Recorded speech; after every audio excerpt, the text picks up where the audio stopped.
Assalamualaikum warahmatullahi wabarakatuh. Perkenalkan, nama saya Muhammad Fahron.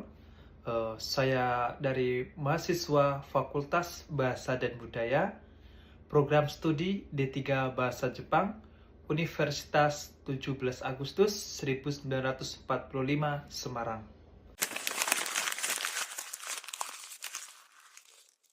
Di sini saya akan mempresentasikan tugas dari mata kuliah manajemen perkantoran, yaitu perlukah tunjangan untuk seorang CEO atau direktur pada saat keuangan perusahaan sedang tidak stabil.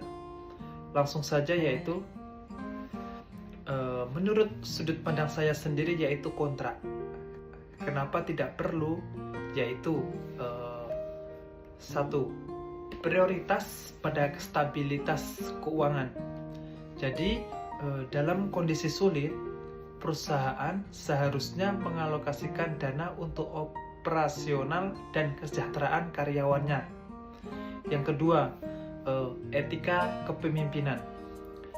Pemimpin yang baik menunjukkan solidaritas dengan pengorbanan bersama, termasuk memotong tunjangan jika diperlukan. Yang ketiga, motivasi karyawan. Mempertahankan tunjangan CEO atau seorang direktur di saat sulit bisa menurunkan semangat karyawan yang juga menghadapi tantangan keuangannya. Kemudian,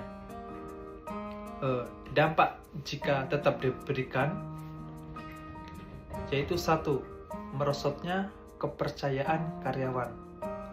Karyawan mungkin merasa tidak dihargai karena pengorbanan hanya dilakukan oleh mereka saja. Yang kedua, yaitu citra perusahaan memburuk. Publik dapat menilai perusahaan tidak peka terhadap kondisi ekonominya. Dan yang ketiga, yaitu pengurasan dana.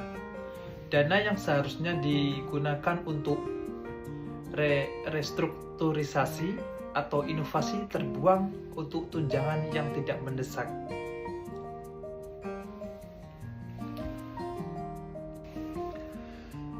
Untuk kesimpulannya, yaitu tunjangan CEO tidak seharusnya diprioritaskan saat kondisi perusahaan tidak stabil.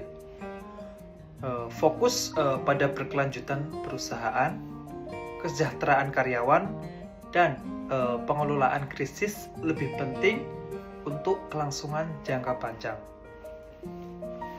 Kemudian untuk pendapat dari saya, yaitu jika perusahaan menghadapi kesulitan finansial, mungkin perlu adanya peninjauan ulang atau penyesuaian tunjangan yang adil berdasarkan kinerja, bukan semata hanya untuk berfokus pada standar industri saja.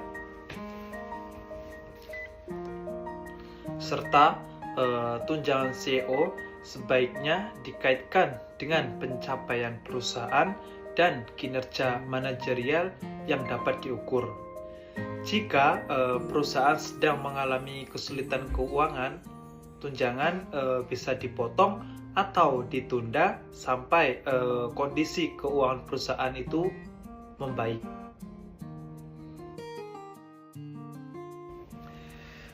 Demikian presentasi yang dapat saya sampaikan mengenai pentingnya tunjangan bagi seorang direktur atau CEO meskipun kondisi keuangan perusahaan sedang tidak stabil. Saya harap apa yang telah saya paparkan dapat memberikan perspektif yang lebih luas tentang bagaimana sebaiknya perusahaan mempertimbangkan aspek keuangan dan kepemimpinan dalam pengambilan keputusan. Sekian dari saya. Wabillahi taufiq wal hidayah. Wassalamualaikum warahmatullahi wabarakatuh.